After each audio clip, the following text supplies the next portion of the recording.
Hello there, my name is Gordon Stronach and I run a service called GS Outdoor Services. I use outdoor space to help people with their well-being, emotional, physical and mental well-being. We're here today at the Lovers Walk just outside the Glen Distillery to actually put in place a demonstration of a mindfulness walk in nature or in green space. The reason we use the natural world or green space is because there's no judgment of what we do there. There's no right or wrong answers. It doesn't actually tell you the answers, but it does challenge you a bit to actually dig deep and work within yourself to find them. We work on the premise that we already know what we need to do in order to look after ourselves, but we're just caught up with all the clutter of life, the baggage of life, and when we come into the woods, it's almost like unloading yourself from the rucksack, leaving it at the trailhead and walking through the woods in an unencumbered state. The key to mindfulness is we're looking at more the emotional and the mental states. We're not really looking at the physical as such, but there will be a bit of physical in terms of walking around. It's a slow pace. We usually come in with an intention, we set an intention, and then when we've got that intention in mind, we then hold our attention to see what follows from that attention. Okay, so the first section of the practice is what we call settling in, which is essentially just to get accustomed to your space and allow the space to become accustomed to you if it already has not done so. We do this because it's almost like a welcoming approach and it gives us permission to practice in the woods. Also, settling in helps us to make a better impression. It also helps us to get better answers if we actually seek to actually connect with the woods in the first place. So with Diana here, we're just going to run through a few of the procedures that we do for settling in. So the first and most important then is we have to just relax and we focus on our breath. We usually take between 5 and 10 repetitions of between five counts of in-breath and out-breath. So when we count in the in-breath, we count up to 5, and then the same in out-breath. When you count, you keep the counting the same. So 1, 2, 3, 4, 5, 1, 2, 3, 4, 5, or 1, 2, 3, 4, 5. A good luck for keeping your breath that long. So, but you keep it both the in-breath and the out-breath the same length of time. We do that for up to between 5 and 10 repetitions.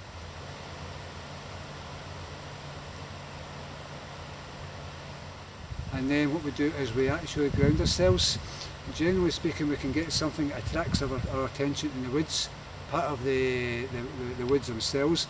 When we do that, if it's a twig, a leaf, a piece of bark, it's very important that we ask permission before we take it. Usually, generally speaking, when we ask permission, we'll also be guided, if we're permitted to take it, we'll also be guided to leave something behind. So it's this give and take process. The other thing is we actually then put ourselves in a protective space since it's our journey.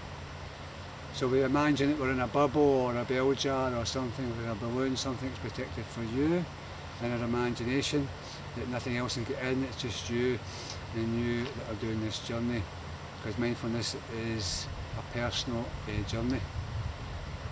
And then a few other things to remember we settle in. When we start a walk and we're focusing on the breath, we don't sense anything, we take everything in, we have our attention on what might occur. It's usually, generally speaking, something that actually has happened in the last couple of days that we're focusing on, or it might just be a case we're looking just to get a bit of stress relief.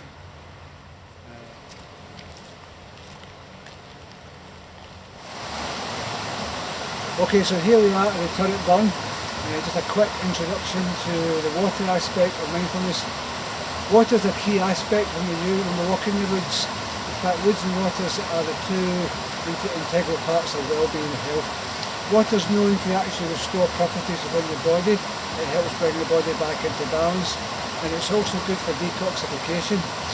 So the water is basically just to get rid of all, not just detoxification from maybe a bad diet perhaps, but also maybe just the thinking process And often what we do in mindfulness, if you've had a bad day, it's probably a good thing to come to the water and just put your thoughts, leave it and throw them into the water and let them flow down. The water is a good metaphor for mindfulness because what you're trying to achieve is you're trying to achieve a non-thinking state. You're in a non-judgment state. You're almost like a witness, an observer to what's going on within yourself. You're not necessarily the judge and jury, you're just a witness. And that's what you do with water, is you just let it flow by. You're just watching it without any attachment at all. There's a really good metaphor in an approach to get a mindful walk.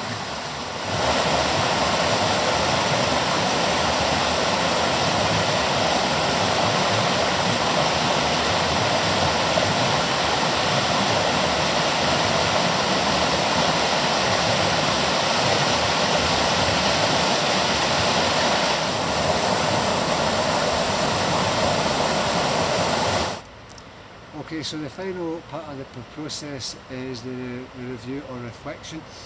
This is a key part in order to actually gain what you need to gain from it, whether it's just peace of mind, whether it's relaxation, whether it's some kind of answers to a query you have.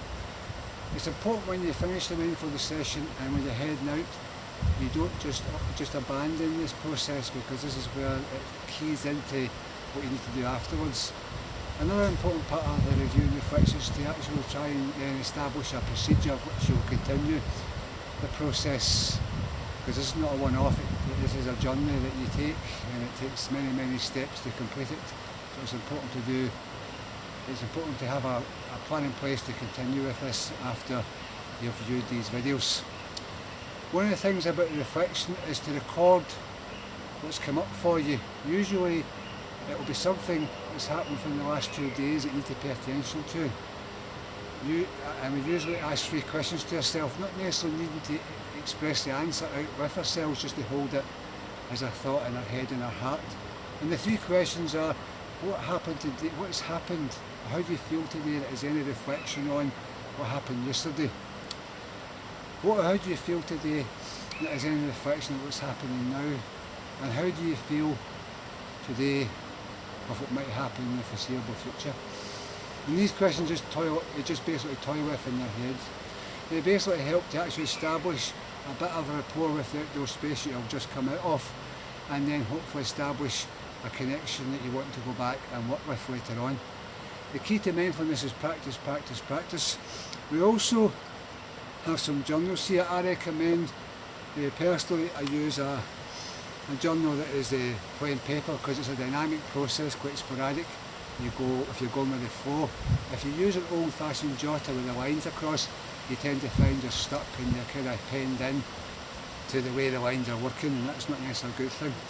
You can also get ready-made journals that have answers, that have questions and prompts and stories and all sorts of spaces to put things and nice drawings. But personally, I think when you're doing journaling, it's best to get something that's personal to you, something that resonates stronger with you, rather than taking on board someone else's approach to this.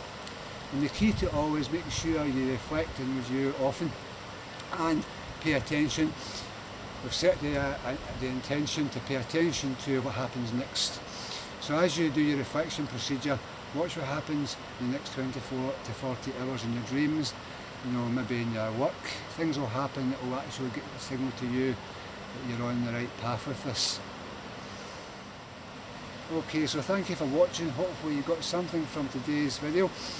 We'd just like to make a few thank yous. We thank the Care and Wellbeing Community Interest Company for their help and support in making this video, and also Perth and Ross Council's Community Investment Fund. Thanks for watching.